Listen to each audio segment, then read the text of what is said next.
In The Handmaid's Tale, women are property with no control over anything, including their own fertility. In real life, can science help you decide when and how you want to have children? A chat with Dr. Jamie Grifo, my doctor, ahead on Science Goes to the Movies.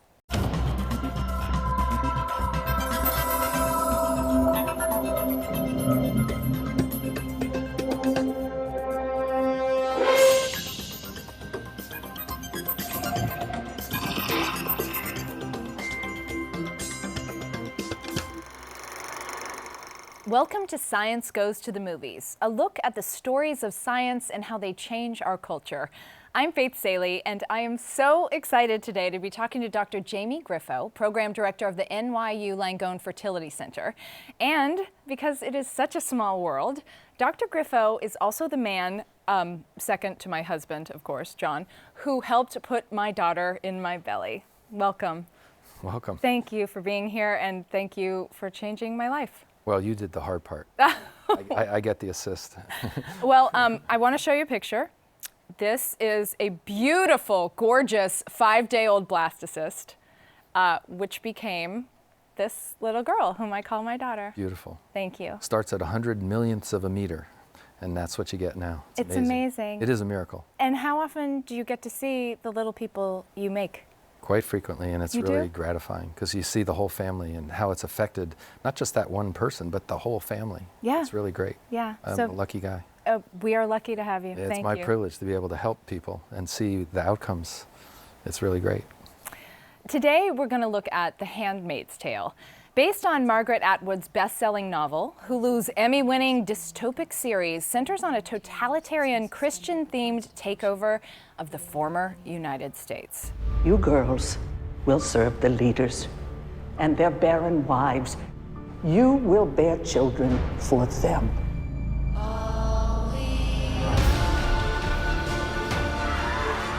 There's an eye in your house. I'll send you to the colonies. You'll be cleaning up toxic waste, and then you'll die. Tonight is a celebration of Gilead and of what we have achieved. We only wanted to make the world better. Better. Better never means better for everyone. I want to keep on living for her. Remember your scripture. Blessed are the meek. And blessed are those who suffer for the cause of righteousness.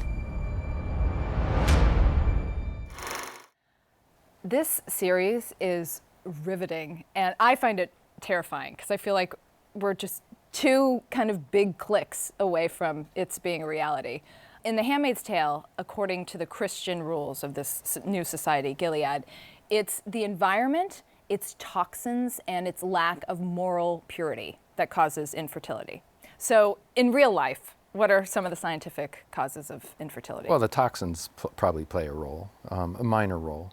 And when we say toxins, what does that mean? Well, chemicals that are in our environment and things that are in our diet may have an impact. But nothing is really an absolute cause of infertility per se. I mean, poisoning can, but smoking cigarettes lowers your chances as a woman. And as you get older, it has a bigger impact. So that's a really bad thing, and people shouldn't do it. Living a healthy life has an impact. But fertility is really controlled by one thing in general, and that's age of egg is the single most determinant factor in successful pregnancy. And it's way harder to get pregnant than most people realize. We assume it's so simple. It can be. It can take one act. Yeah. We know those people. Oh, we tried 1 month, we're pregnant. Yeah. But they're the minority. They're 5% of the population. 20% of the population is infertile. And as women get older and choose to have children later, it becomes more of an issue.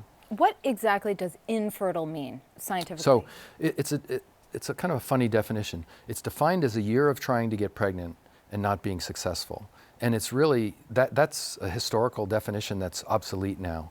In the current world, where women are delaying childbearing, if you've tried for 3 to 6 months as a 35-year-old, you should get evaluated and see if there's problems, correctable problems. So you're not wasting time. Don't be alarmist. I mean, a month doesn't matter, but time does matter. Yeah. And age does matter. And there are correctable causes of infertility, hormonal issues, physical issues, problems with the uterus, with ovulation that are easily correctable and can solve someone's infertility. And 40% of infertility is male factor related. Different than this movie where they say none of it is male. That's exactly right. But this is a whole male-dominated movie anyway, so why wouldn't they say that? That's wrong. Well, explain to me more about, I mean, we all hear about the biological ticking clock. So what exactly does age have to do with fertility? It's a great question. And you know, if you think about it from the level of design, Mother Nature did women a huge disservice. And if you think about evolution, we grew up at a time when we had to have a few kids before we were eaten by the tiger. Age didn't matter. We were dead as we got, you know, life expectancy was what, 30 or something, right? But modern times have changed, and the idea of having a child when you're 20 and still a child is no longer the norm. We're having our children later, which there are good things about that, and there's nothing wrong with a young person who wants to have a baby younger, but, and so I don't want to make any value judgments there. I think it's all good if it's intended, but the reality is the trend is to be older and have a child. Now, for men, it matters not, because Mother Nature, why she did this, I have no idea. Us men, we have a Y chromosome, we're missing half a chromosome compared to you women. So we're down a quart, and we're given germ cells. We make fresh sperm every 90 days. Age and fertility barely changes. There's some change, but not where women have a defined reproductive lifespan.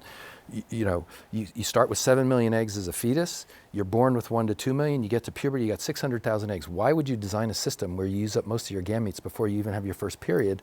That's what she did, if you believe in Mother Nature. But that's the system. And every month you recruit 500 eggs to ovulate one good one, which, by the way, mostly is not good. So you burn through 500 eggs a month. So when you get to age 40, you're down to about 15, 16,000 eggs. And most women over the age of 44 who are pregnant, they either froze eggs, froze embryos, or are using a young donor egg, and they're not telling you. Very rare. But it happens because in biology and science, there's always an outlier. There's always someone who breaks the rules. You know, you can see a 49-year-old show up spontaneously pregnant with her own egg. But you hear about every single one of those. That sounds like it happens more frequently than it does. And 25-year-old women, it takes 13 months of trying for them all to be pregnant. Fertility is inefficient. Ask a farmer. They throw 100 seeds down to get 10 plants because they know how inefficient reproduction is. We don't. It's amazing we're all here. No, because it's a matter of trial and error. The more times a lot of sex. Yeah, well, it is. And in your case, a lot of science. Yeah, but it's all about odds. I hate to say it. And some people have really good odds and some people don't. And the ones who don't end up seeing people like me. And it's a challenge. When I was watching Handmaid's Tale, I kept thinking that my own life is in such stark contrast to these stories because I have had access to information. I had the economic ability and the personal, freedom to make the choices I made that allowed me to harness all that science had to offer for fertility. And when I entered into this process, I thought I was pretty well educated, but at 38, when I started the process of becoming a mother on my own, I was amazed by all the scientific information that I didn't know was available. In the world of fertility, how important is access to that kind of information? Well, I think it's critical. First of all, the contrast between the movie and reality, free will is it. Being able to make your own decision and own choices about when and if you have a child is the most critical thing that we need to protect and preserve. That wanted children born under circumstances where everyone's agreeing is the recipe to a bright future, and anything else is not. I don't know why it makes me want to cry when you say wanted children, because there's nobody who wants children more than somebody who turns to you. So for many people, they never experience infertility and maybe can't even be empathetic and relate to someone who's struggled. When you walk into my office or an office like mine and face the elephant in the room, which is, what if I have a child-free life? What if I cannot get that one good embryo? It changes you forever, and it doesn't go away. And if it works out and everything turns out great, fine. That's still imprinted on you in a way that affects you, and not all bad. I mean, it makes you think differently about parenting. It makes you respect the privilege and gift of being a parent, which many people maybe don't respect as much. Or take for granted a little. They take it for granted a little. And again, I'm not being judgmental and saying that's bad. Good for them. I'm glad they don't have to experience it. But for someone who experiences that elephant in the room and faces it and ultimately is successful, they think differently about it. So it is emotional. It's huge. It's a big part of your life. It's a life and death phenomenon like death. Yeah. It's a death of a piece of your dream. Yes. And it's big. And so for anyone who can't understand why an infertile patient is so crazy, it's because if you were in their shoes, if you walked a mile in their moccasins, you would get it. But I think about how lucky I am and we are to live in a culture where, even in a city, right, where this information is available, the technology is available. I remember learning that at 39, I could freeze my eggs. It changed everything for me. I thought I need to get pregnant right now on my own or I'm doomed. And when I learned I could freeze my 39-year-old eggs, which I thought were way over the hill, that changed my outlook on how I chose my future partner. Knowledge, power, choice. It's so key. You're right. It is key, and not everybody has those privileges. It is a privilege. It's a shame, but it is what it is. It's the world we live in. You keep using the word power, which is, I think, so compelling when it comes to this show, The Handmaid's Tale. Because in watching it, I was thinking, really, the most powerful choice I ever made in my whole life was to become a mother. And I don't mean just I'm a woman, hear me roar, the way most people become mothers, but like I kind of, as much as I could, took charge of it.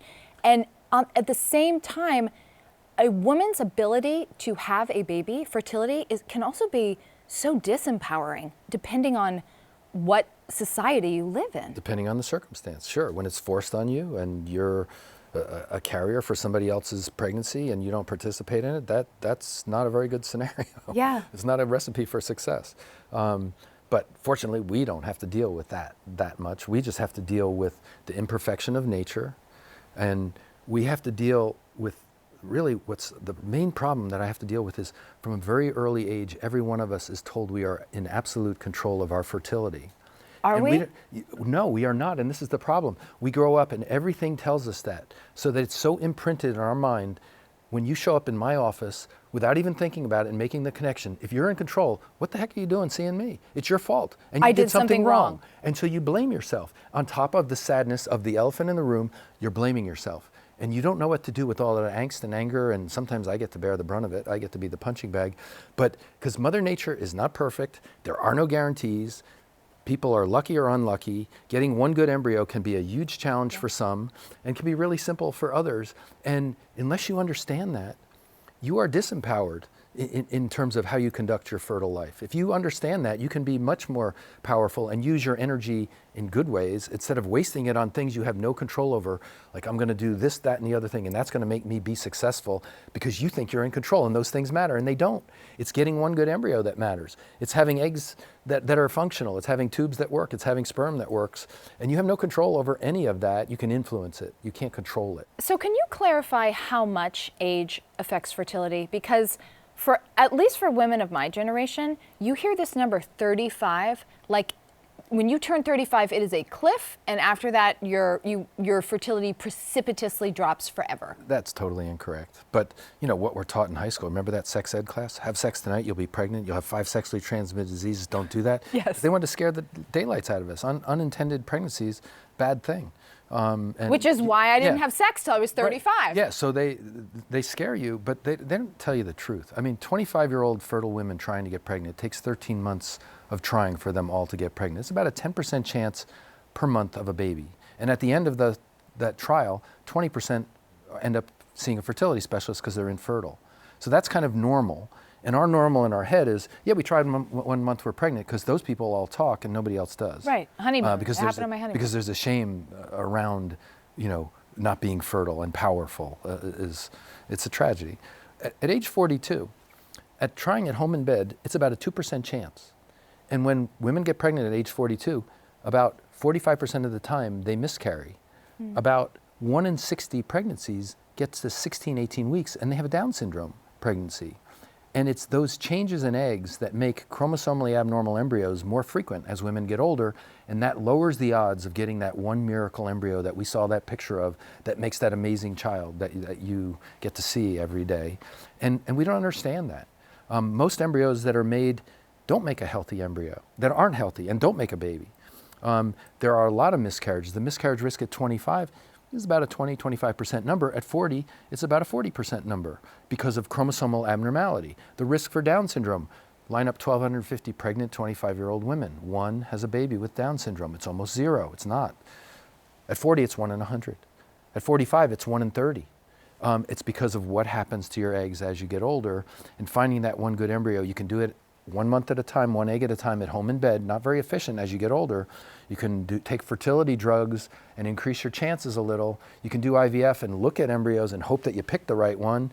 You can actually chromosomally test the embryo and find the one that's more likely to make you a pregnancy. And only 65% of those make a baby, even when it's chromosomally normal, after a 9% miscarriage risk. I'm so lucky. Every statistic you're saying, I'm so lucky. I mean, I conceived naturally at 40, and you're telling me my chance of miscarriage was very high. Yes. Yeah. You were fortunate. So, but it just takes one good embryo, and right. and one bad one can change the way you look at everything. So, and you have no control over that. That's the secret sauce, understanding that. Yeah. But that's terrifying too. It's terrifying Makes you and feel bad. liberating. Yeah. You know? Yeah.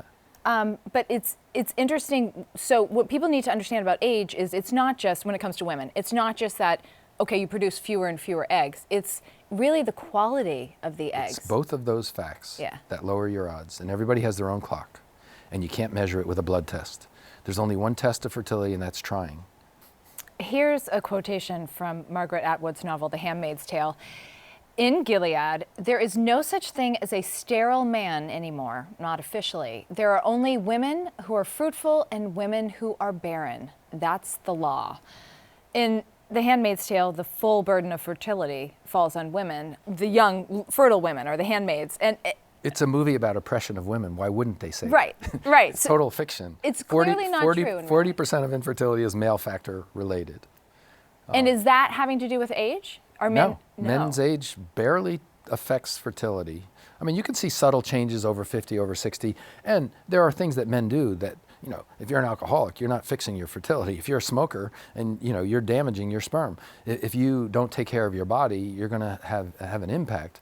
But the reality is age as a single factor, men do not reach absolute infertility like women do because of age. There's a subtle decline. It's not dramatic. But doesn't the quality of men's sperm decline with age? A little bit, but you Just know. a little? Look, we have pregnancies from sperm samples from 80-year-old guys. You know, not often. Come on, that's not often. fair. Yeah, well, but that's nature. Mother Nature designed that system. Blame her. Why not is me, she please. called Mother Nature? It seems like a patriarchal Father Nature. If I had a vote on the design, this wouldn't be it. Yeah. Believe me, this is a bad design. Because I thought, I mean, certainly they've shown that autism rates increase with the older sperm. Yeah, but modestly. Okay. They do increase. So there are changes. There are DNA damage and breaks and things that happen as men get older that have an impact. Do they lead to miscarriages?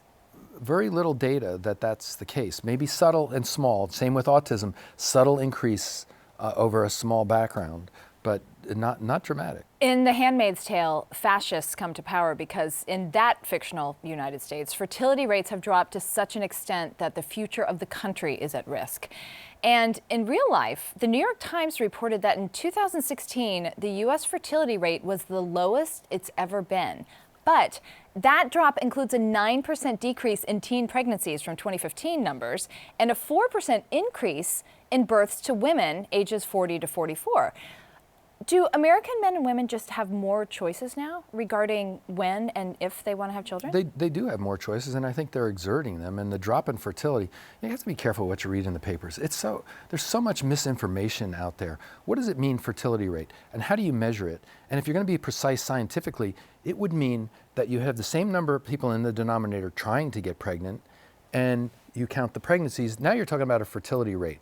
But you know, there's intention there. If people aren't trying, the fertility rate didn't drop. They just aren't trying. Yeah. So you have to be aware of the alarmist nature of media. They always want to scare you. They always want to make it bigger than it seems.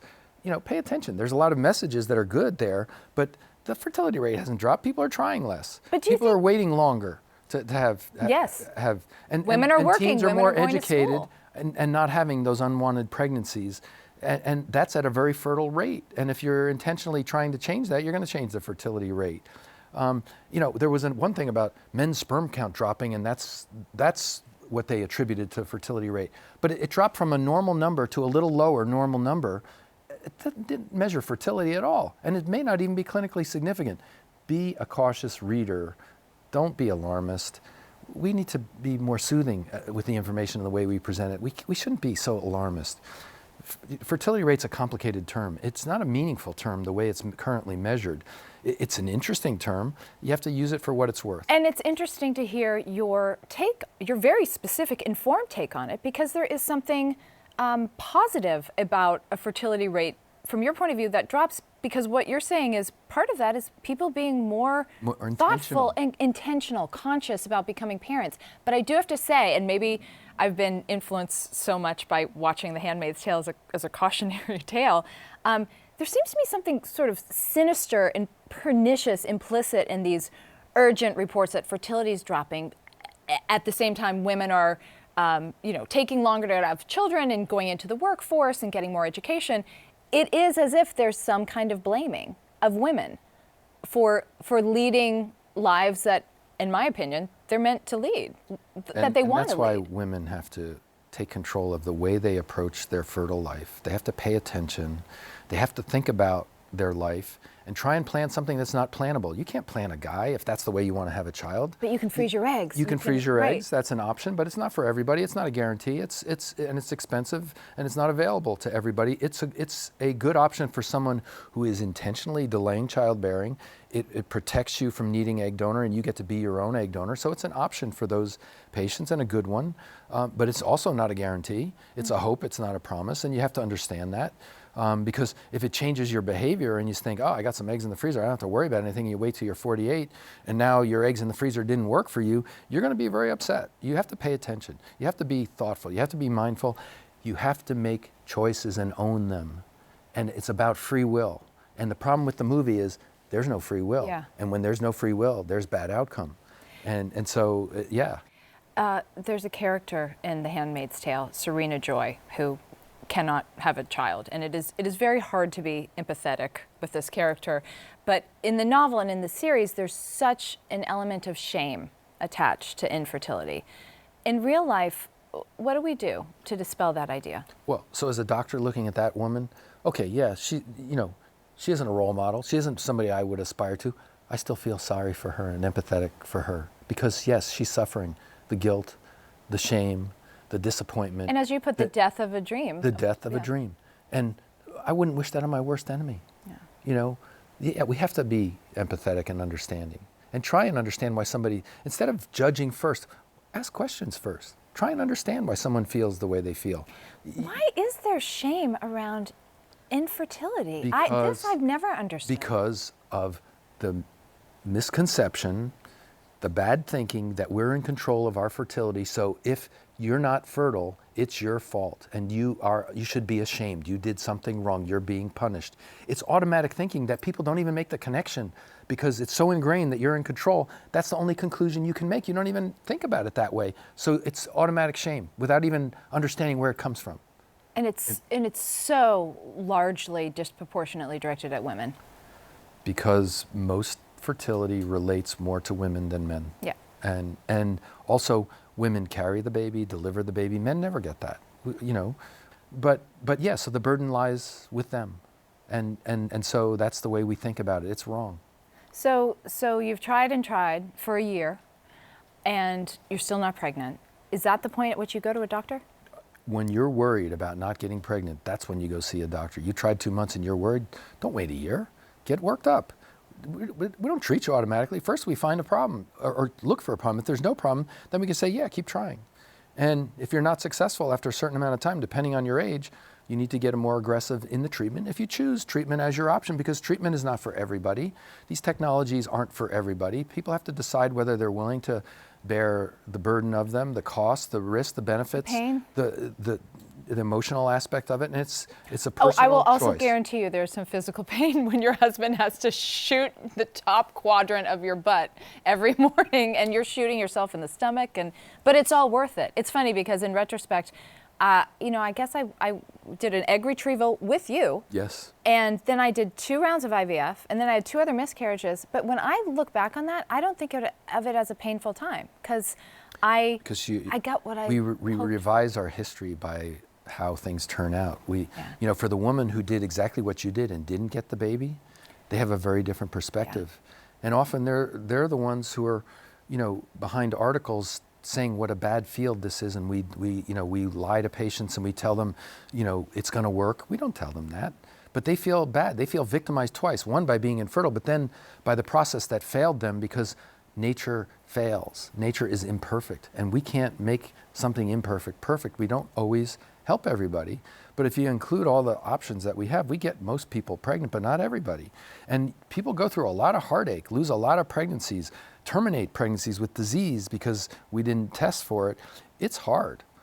It's hard being the doctor, it's hard being the patient, seeing all this tragedy, human tragedy, and it's also the most amazing thing in the world, seeing these babies and seeing what they're doing and how amazing they are because they have parents who get it. It's real life. I have to tell you, I went to church with my Jewish husband recently when my 5-year-old son started kindergarten, and lit a candle, and I turned to him and I said, oh my God, all my prayers from the past 5 years have gone from please to thank you. Awesome. Awesome. Because they're here. They're here. These kids are here. Those are lucky children. Dr. Grifo, I and thousands and thousands of others cannot thank you enough for changing my life. We'll keep fighting forward. Thank you. Thank you for being here. My privilege. For all of you watching, be sure to check out our Science Goes to the Movies Facebook page for web-only clips and keep up with everything related to Science Goes to the Movies all in one place. And if you want to watch past episodes or download our new podcast, check us out at CUNY.TV.